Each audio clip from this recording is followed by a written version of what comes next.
안녕하세요. 저는 정명숙입니다. 올해 67세고요.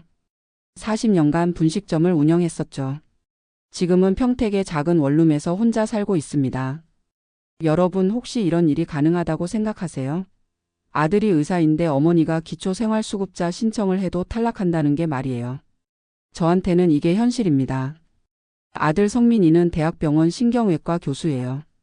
연봉이 2억 5천만 원이죠. 그런데 저는 월세 35만 원짜리 원룸에서 라면으로 끼니를 때우며 살고 있어요. 사람들은 의사 아들 두셔서 부럽다고 하지만 정작 제 통장엔 200만 원밖에 안 남았습니다. 이 돈으로는 몇 개월 못 버티죠.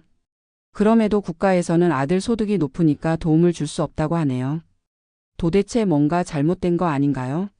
제가 40년간 새벽 4시에 일어나 떡볶이 국물을 끓이고 밤 10시까지 가게를 지키며 아들을 의대 보낸 게 잘못이었을까요?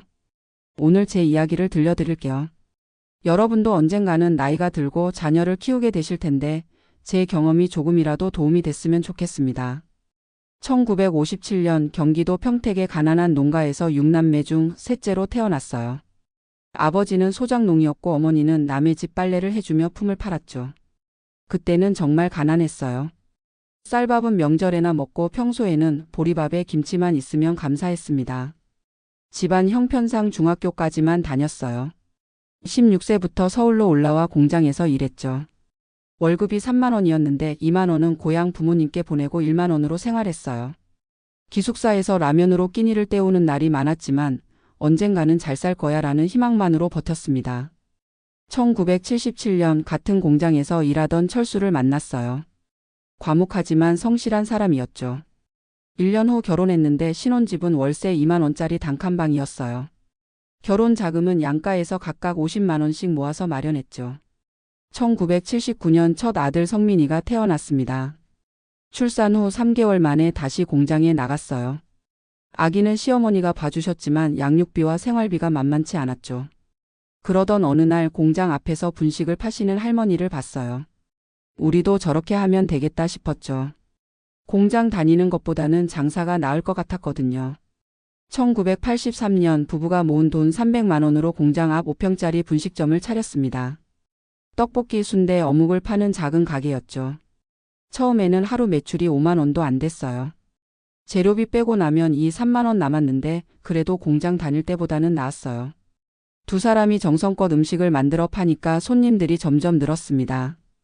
새벽 4시에 일어나서 떡볶이 국물을 끓이고 밤 10시까지 가게를 지켰어요. 손님이 왕이라는 신념으로 한 번도 음식을 대충 만든 적이 없었죠. 분식점이 점점 자리를 잡아가면서 하루 매출이 10만 원을 넘어서기 시작했어요. 하지만 벌어들이는 돈은 모두 성민이 교육비로 들어갔습니다. 성민이는 어려서부터 머리가 좋았거든요. 공부를 잘하니까 과외비, 학원비가 많이 들었죠. 이 아이가 잘 되면 우리 집안이 일어설 거야. 그런 생각으로 모든 걸 투자했습니다. 1990년 성민이가 중학교에 들어가면서 교육비가 급증했어요. 수학, 영어, 과학 과외를 시키는데 월 50만 원이 들었습니다. 분식점 순수익이 월 80만 원 정도였는데 교육비와 생활비를 빼면 저축할 돈이 거의 없었죠. 다른 집 애들은 학원도 많이 다니고 과외도 받는데 우리 성민이만 뒤처지면 안 된다고 생각했어요. 아무리 힘들어도 아이 교육만큼은 포기할 수 없었습니다. 1995년 성민이가 명문고에 합격했을 때는 동네에서 축하해 줄 정도였어요. 정말 자랑스러웠죠. 하지만 고등학교 교육비는 더욱 부담스러웠습니다. 그리고 드디어 1998년 성민이가 의대에 합격했어요. 철수와 저는 울면서 기뻐했습니다. 40년간 꿈꿔왔던 일이 현실이 된 거였죠. 하지만 기쁨도 잠깐 현실이 발목을 잡았어요. 의대 등록금이 1년에 1,000만 원이었거든요. 거기에 서울에서 자취하는 생활비까지 하면 1년에 1,500만 원은 들었죠. 분식점 수익으론 감당이 안 됐어요. 부부는 가게를 담보로 대출을 받았습니다. 3천만 원을 빌려서 성민이 의대 학비를 댔어요. 매월 대출 이자만 150만 원씩 나갔죠. 그때는 정말 지옥 같았어요. 새벽 4시에 일어나서 밤 11시까지 일해도 빚만 늘어가고. 그래도 성민이가 의사만 되면 다 해결될 거라고 믿었습니다. 6년이 흘러 2005년 성민이가 의대를 졸업하고 인턴을 시작했을 때 부부의 빚은 5천만 원까지 불어나 있었어요. 하지만 희망이 보이기 시작했죠. 2006년 성민이가 전문의가 되면서 상황이 조금씩 나아지기 시작했습니다.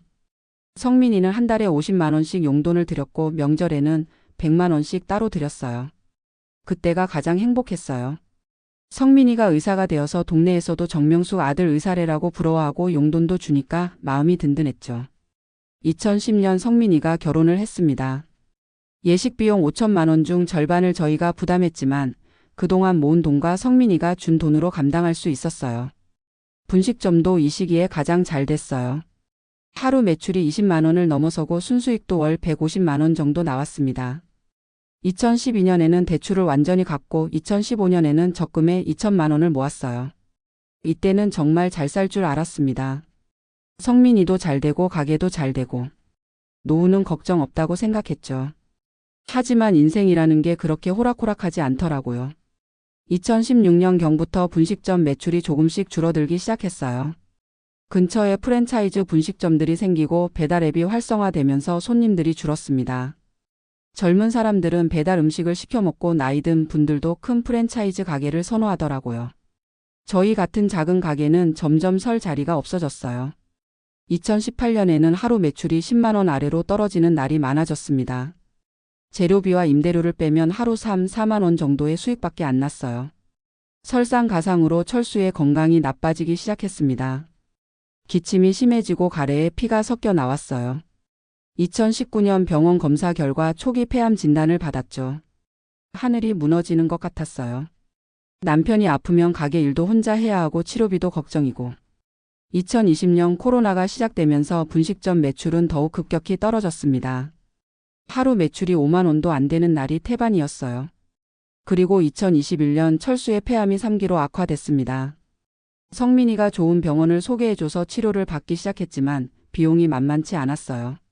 항암 치료 1회에 300만 원, 한 달에 2회씩 받으니 월 600만 원이 들었습니다. 건강보험이 적용되지 않는 항목들이 많았고 간병인 비용까지 하면 월 800만 원씩 나갔어요. 성민이가 병원비 일부는 도와줬지만 대부분은 저희가 감당해야 했습니다. 적금을 모두 해약하고 가게도 담보로 대출을 받았어요. 분식점 매출은 코로나로 더욱 줄어들었죠. 제가 혼자서 가게를 운영해야 했는데 철수 간병 때문에 제대로 영업을 할 수 없었어요. 2022년 철수의 상태가 악화되면서 중환자실에 입원했습니다. 중환자실 비용만 하루 50만 원씩 들었어요. 1개월간 입원하니 1,500만 원이 나갔죠. 그때는 정말 미칠 것 같았어요. 남편은 아프고 돈은 물 새듯 나가고. 성민이한테 도움을 청하고 싶었지만 그 애도 힘들어하는 게 보였거든요. 2023년 3월 철수가 세상을 떠났습니다. 2년간의 투병 끝에 69세로 생을 마감한 거예요. 장례 비용만 800만 원이 들었어요. 장례를 치르고 나니 제게 남은 건 빚뿐이었습니다. 치료비로 들어간 돈이 총 1억 2천만 원, 가게 담보대출 3천만 원까지 합쳐서 부채가 1억 5천만 원이었어요. 성민이가 장례식 때 말하더라고요. 어머니 이제 가게 정리하시고 쉬세요. 그 말이 맞았어요. 혼자서는 도저히 감당할 수 없었거든요. 2023년 5월 40년간 운영하던 분식점 문을 닫았습니다. 가게를 정리하고 나니 임대보증금 1,000만 원을 받았지만 대출금을 갚고 나니 500만 원만 남았어요. 40년간의 삶이 1,000만 원으로 정리된 거였습니다. 2024년 1월 평택에 10평짜리 원룸으로 이사했어요. 전세 보증금 500만 원을 넣고 월세 35만 원을 내는 집이었습니다. 수입은 국민연금 25만 원과 기초연금 32만 원 뿐이었어요.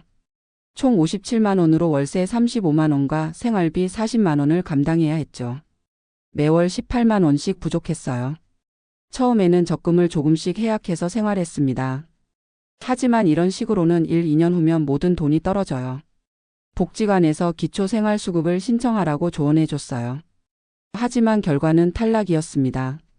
그날 평택시청 복지과에서 담당 공무원이 말하더라고요. 아드님이 의사시라 소득이 높아서 기초수급 대상이 안 된다고. 아들이 실제로 도움을 주는지는 상관없고 소득이 있다는 것만으로 탈락이래요.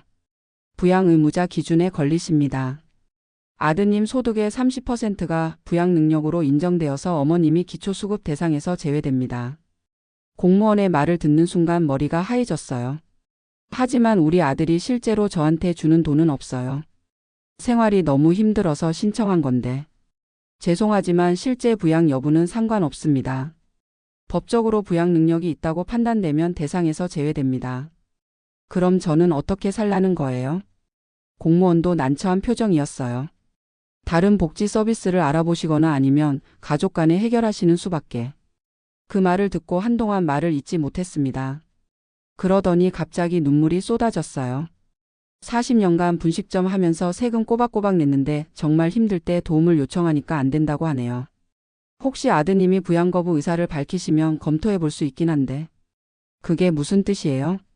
아드님이 공식적으로 어머님을 부양할 의사가 없다고 서류를 제출하시면요. 제 얼굴이 일그러졌어요. 그럼 제가 아들한테 가서 나 버린다고 서류에 도장 찍어달라고 해야 한다는 거예요? 공무원은 할 말을 잃었죠. 시청에서 나오면서 중얼거렸어요. 차라리 아들이 없었으면 나았을 텐데 이상하네. 정말 이상해. 추석 연휴에 성민이와 둘만 남았을 때 이야기를 꺼냈어요. 성민아, 어머니가 너한테 부탁이 있다. 성민이의 표정이 굳어지더라고요. 기초생활수급 말씀이시죠? 응, 담당 공무원이 그러는데 내가 부양 거부 서류를 써주면 내가 기초수급을 받을 수 있대. 성민이가 고개를 숙였어요. 어머니, 그 서류를 쓰면 제가 어머니를 버린다는 뜻이 되는 거 아세요? 그래도 어머니가 살아야 하지 않겠니? 어머니, 제가 월 100만 원씩 드릴게요. 그러면 생활하실 수 있잖아요. 고개를 저었어요. 아니야, 그러면 안 돼. 너도 집 대출 있고 애들 교육비도 많이 들잖아. 그럼 어떻게 하자는 거예요? 내가 부양 거부 서류만 써주면 돼. 그러면 나는 국가에서 도움을 받고 너는 부담 없이 살고. 성민이가 벌떡 일어났어요. 어머니, 그게 말이 됩니까? 제가 의사가 되기까지 어머니가 얼마나 고생하셨는데 이제 와서 버린다는 서류를 쓰라고요? 그게 아니라 동료들이 알면 뭐라고 하겠어요? 정성민 그 사람 어머니 버리고 의사 노릇한다고 할 거 아닙니까? 제 목소리가 떨렸어요. 그럼 나는 어떻게 살라는 거니? 성민이도 울먹였어요. 제가 방법을 찾아볼게요. 조금만 시간을 주세요. 하지만 저는 알았어요. 아들에게는 어머니를 도울 여유도 의지도 없다는 걸. 지금 2024년 12월 현재 제 적금 잔액은 200만 원까지 줄었습니다. 현재 속도로는 2025년 말이면 모든 돈이 떨어져요. 어제 저녁에도 전기밥솥에서 밥 한 공기를 퍼서 김치와 함께 먹었어요. 반찬은 김치가 전부입니다. 생활비를 아끼려고 반찬을 사지 않거든요. TV에서는 연말 특집으로 성공한 자녀를 둔 부모들에 대한 프로그램이 나오고 있었어요. 한 의사의 어머니가 나와서 아들이 병원을 차려줘서 편하게 살고 있다고 말하더라고요. 채널을 돌렸지만 어느 채널을 봐도 마음이 편하지 않았어요. 그때 휴대폰이 울렸습니다. 성민이었어요. 어머니 안녕하세요. 연말이니까 용돈 좀 드릴게요. 50만 원 송금했어요. 잠깐 기뻤지만 곧 복잡한 감정이 들었어요. 고맙다 성민아. 그리고 설날에는 어머니 모시러 갈게요. 차례도 같이 지내고요. 며느리는 뭐라고 안 하니? 전화 너머로 잠깐 침묵이 흘렀어요. 괜찮을 거예요. 제가 이야기해 볼게요. 알고 있어요. 며느리가 싫어한다는 걸. 아들이 미안해서 하는 말이라는 걸. 아니야, 괜찮다. 나는 혼자 있을게. 너희들 편하게 지내라. 어머니는 괜찮으니까. 전화를 끊고 한참 동안 휴대폰을 바라봤어요. 송금 메시지가 와 있었습니다. 50만 원. 이 돈으로 2달은 버틸 수 있어요. 하지만 그 다음에는 또 어떻게 해야 할까요? 창밖을 바라봤습니다. 겨울 저녁 다른 집들은 모두 따뜻한 불빛이 새어나와요. 저 집들 안에는 가족들이 함께 저녁을 먹고 있을 거예요. 내가 뭔 잘못을 했나? 어제 동네 슈퍼에서 40년간 분식점 근처에서 미용실을 하던 순이를 만났어요. 언니 성민이는 잘 있지? 의사라며? 그럼 언니는 편하게 사시겠네. 의사 아들 둔 게 얼마나 든든해. 쓴 웃음을 지었어요. 편하긴 편하지. 사람들은 모두 의사 아들 둬서 좋겠다고 말하지만 정작 저는 라면으로 끼니를 때우고 있어요. 참 아이러니하네. 크리스마스 새벽 3시 잠을 이루지 못하고 침대에 누워서 휴대폰으로 통장 잔고를 확인했어요. 200만 원. 성민이가 보내준 50만 원을 더해도 250만 원입니다.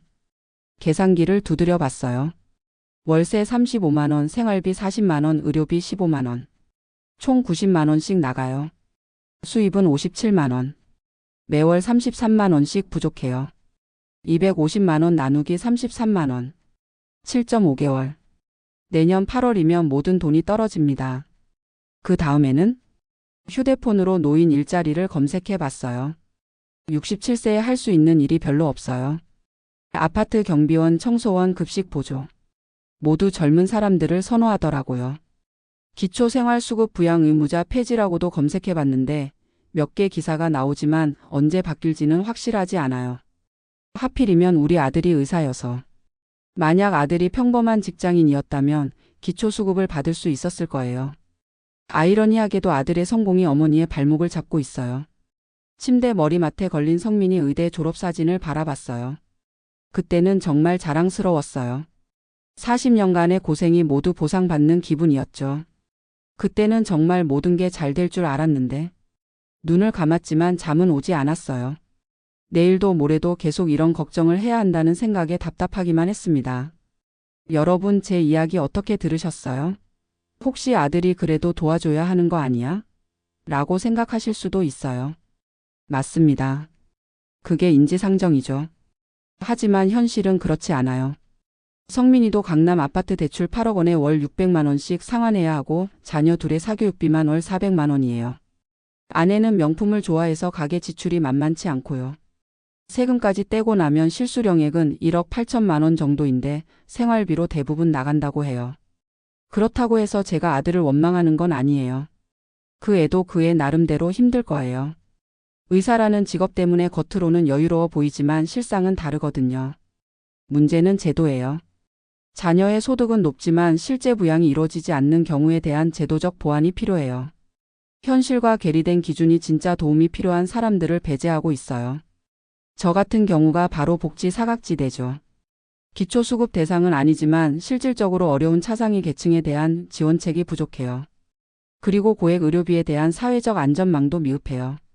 한 번의 중병으로 가정 경제가 파탄날 수 있는 구조거든요. 제가 젊은 부모님들께 꼭 드리고 싶은 말이 있어요. 자녀 교육도 중요하지만 본인의 노후 준비를 병행하세요. 국민연금은 최대한 오래 많이 납부하시고요. 의료비 대비를 위한 실손보험 가입도 고려해보세요. 무엇보다 자녀 성공이 곧 노후 보장이라는 착각에서 벗어나셔야 해요. 50, 60대 중장년 분들께도 말씀드리고 싶어요. 아직 늦지 않았으니까 지금부터라도 노후 자금을 마련하세요. 자녀에게 의존하지 않고 독립적으로 살 수 있는 계획을 세우시고 건강관리에 특별히 신경 써서 의료비 지출을 최소화하세요. 복지 제도에 대해서도 미리 알아두고 준비하시는 게 좋아요. 성공한 자녀들께도 부탁드리고 싶습니다. 부모님의 현실적 경제 상황을 정확히 파악해 주세요. 감정적 부담보다는 현실적 해결책을 모색하시고 사회적 체면보다는 부모님의 실질적 도움을 우선시해 주세요. 가족 내 경제적 역할 분담에 대해 솔직하게 대화하는 것도 필요해요. 저는 지금도 매일 고민해요. 앞으로 어떻게 살아야 할지. 노인 일자리를 알아보고 있지만 쉽지 않아요.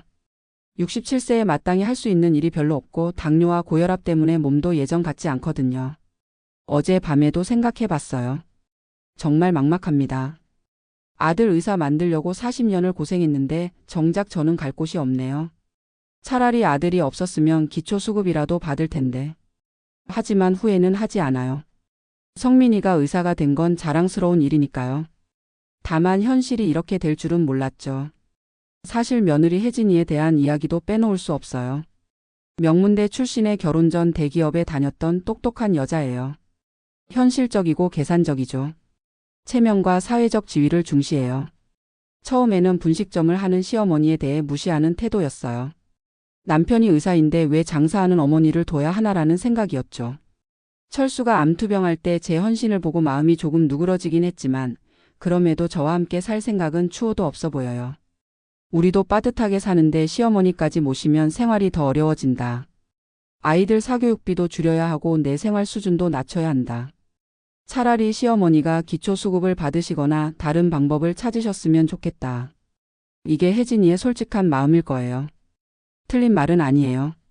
현실적으로 생각해보면 그럴 수밖에 없죠. 성민이는 어떨까요? 제가 40년간 분식점을 하며 자신을 의대까지 보내준 것에 대한 죄책감과 고마움은 커요. 하지만 현실적으로 저를 모시기에는 여러 제약이 있어요. 아내는 시어머니가 오시면 애들 교육에 방해된다며 극구 반대하고 병원 내에서도 승진 경쟁이 치열해 스트레스가 극심하다고 해요. 어머니께 월 100만 원씩 드리고 싶지만 아내가 허락하지 않는다. 그렇다고 어머니를 모시고 살 수도 없는 상황이다. 차라리 어머니가 기초수급을 받으셔서 국가에서 도움을 받으셨으면 좋겠는데 내 소득 때문에 안 된다니 정말 미안하다. 이게 성민이의 속마음일 거예요. 지난주에 또 한 번 성민이와 통화했어요.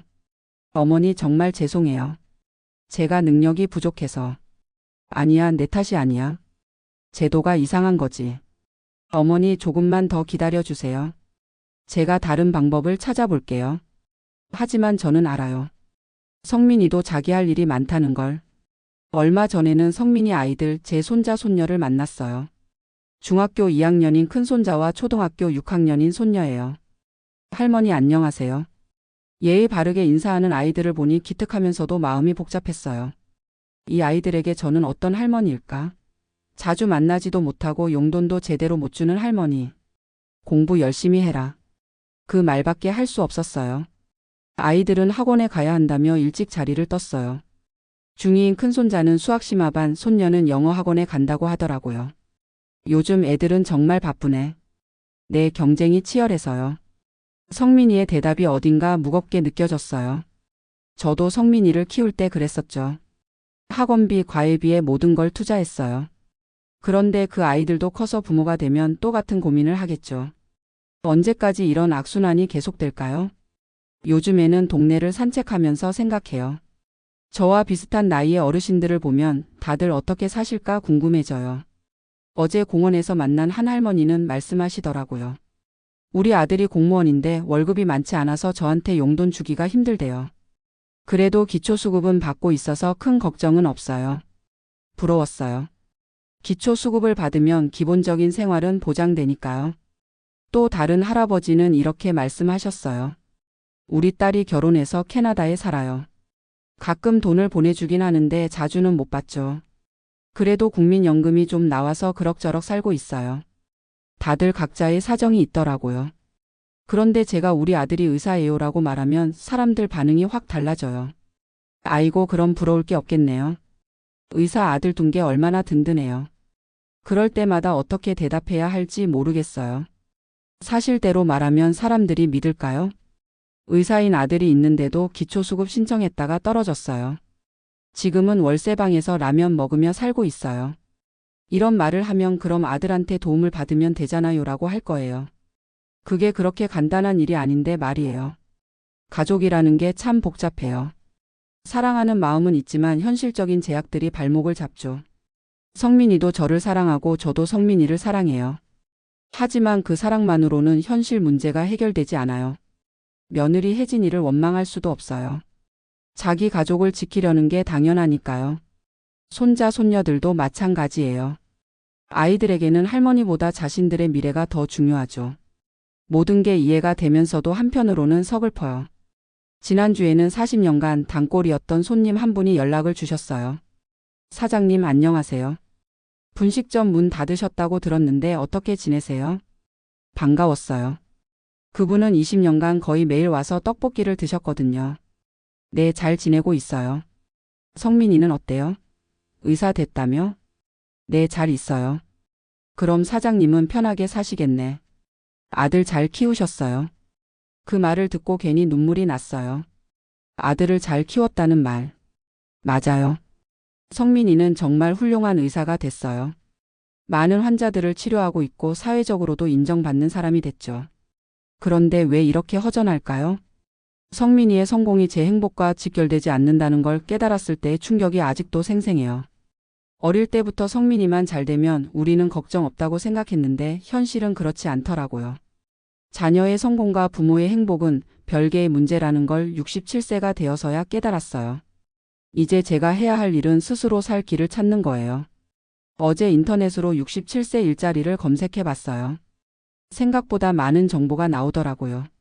노인 일자리 사업, 시니어 인턴십, 사회적 기업 등등. 모두 지원해 볼 생각이에요. 몸이 허락하는 한 일을 하고 싶어요. 40년간 일하며 살아왔는데 갑자기 손을 놓고 있으니까 답답해요. 어떤 일이든 상관없어요. 청소든 식당 보조든 뭐든 할 수 있어요. 다만 한 가지 걱정은 건강이에요. 당뇨와 고혈압이 있어서 무리하기가 어려워요. 약값도 만만치 않고요. 그래도 포기할 수는 없어요. 누군가에게 짐이 되고 싶지 않거든요. 성민이한테 전화해서 말했어요. 성민아, 어머니가 일자리를 알아보고 있어. 어머니 나이가 있으신데 굳이 일을 하실 필요가. 아니야, 일을 해야 마음이 편해. 그냥 앉아 있으니까 답답하고 우울해져. 그럼 가벼운 일로 알아보세요. 무리하지 마시고요.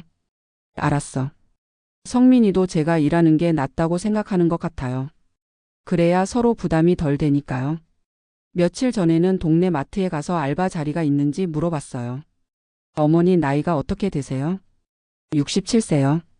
아, 저희는 좀 젊은 분을 뽑으려고 해서. 예상했던 대답이었어요.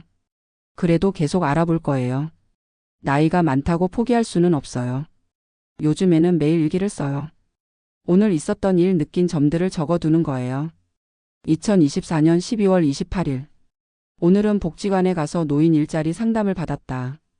담당자가 친절하게 설명해줬다. 내년 1월부터 신청할 수 있다고 한다. 희망이 보인다. 이런 식으로 적어요. 일기를 쓰다 보니 하루하루가 조금씩 달라지는 게 느껴져요. 똑같은 일상 같아도 작은 변화들이 있더라고요. 어제는 이런 글을 적었어요. 성민이가 새해에 같이 밥 먹자고 했다. 오랜만에 가족이 모이는 자리가 될 것 같다. 손자, 손녀들도 볼 수 있고. 기대된다. 작은 일이지만 기뻐요. 가족과 함께하는 시간이 예전만큼 자주는 없지만 그래도 소중해요. 며느리 혜진이와의 관계도 조금씩 나아지고 있어요. 직접 대화를 많이 하지는 않지만 성민이를 통해서 안부를 전해 들어요. 어머니 아내가 어머니 건강 걱정한다고 하네요. 그런 말을 들으면 마음이 따뜻해져요. 서로 다른 입장이 있지만 최소한의 배려는 하고 있구나 싶어요. 손자, 손녀들도 가끔 안부 전화를 해요. 할머니 안녕하세요. 그래 잘 있니? 공부는 어때? 네, 열심히 하고 있어요. 짧은 대화지만 소중해요. 이 아이들이 커서도 할머니를 기억해줬으면 좋겠어요. 지금 상황이 어렵긴 하지만 절망하지는 않아요. 67년을 살아왔는데 이 정도 어려움으로 포기할 수는 없어요. 분식점을 40년간 운영하면서 온갖 어려움을 다 겪었어요. IMF 때도 사스 때도 메르스 때도 코로나 때도 버텼어요. 이번에도 방법을 찾을 거예요. 가장 중요한 건 건강이에요. 몸이 건강해야 일도 할 수 있고 스스로 설 수 있어요. 매일 아침 산책을 하고 있어요. 30분씩 동네를 돌아요. 당뇨와 고혈압에 운동이 도움이 된다고 하더라고요. 식사도 규칙적으로 하려고 노력해요. 반찬은 간단하지만 그래도 세 끼는 챙겨 먹어요. 약도 빼먹지 않고 챙겨 먹고 있어요. 이런 작은 것들부터 지켜나가는 거예요. 어떤 분들은 나이가 들면 자녀에게 의존하는 게 당연하다고 말씀하세요. 하지만 저는 그렇게 생각하지 않아요. 가능한 한 스스로 설 수 있어야 한다고 봐요. 물론 완전히 독립적으로 살 수는 없겠지만 최소한 기본적인 생활은 스스로 해결하고 싶어요. 그래야 가족들도 편하고 저도 떳떳하게 살 수 있어요. 여러분께 정말 마지막으로 드리고 싶은 말씀이 있어요. 노후 준비는 빨리 할수록 좋아요. 저처럼 67세가 되어서 준비하면 늦어요. 그리고 자녀에게만 의존하지 마세요. 자녀들도 자신의 삶이 있어요. 부모와 자녀는 서로 사랑하지만 각자의 인생을 살아가는 독립적인 존재예요. 가족이라는 이름으로 서로에게 부담을 주는 것보다는 각자 할 수 있는 만큼 도우면서 살아가는 게 좋지 않을까요? 저도 앞으로 그렇게 살아갈 생각이에요. 성민이에게 짐이 되지 않으면서도 가족으로서의 정은 이어가는 그런 관계를 만들어가고 싶어요. 쉽지는 않겠지만 노력해 볼 거예요. 그리고 무엇보다 제도가 바뀌었으면 좋겠어요. 저처럼 실제로는 도움을 받지 못하면서도 서류상으로만 부양 능력이 있다고 판단되어 복지 혜택에서 제외되는 분들이 많을 거예요. 이런 사각지대가 해소됐으면 좋겠습니다. 부양 의무자 기준을 현실에 맞게 개선하고 실질적으로 어려운 분들이 도움을 받을 수 있는 제도가 만들어져야 해요. 또한 고액 의료비에 대한 부담을 덜어줄 수 있는 정책도 필요하고요. 저 혼자만의 문제가 아니라 우리 사회 전체가 고민해야 할 문제라고 생각해요. 오늘 제 이야기를 끝까지 들어주셔서 감사합니다.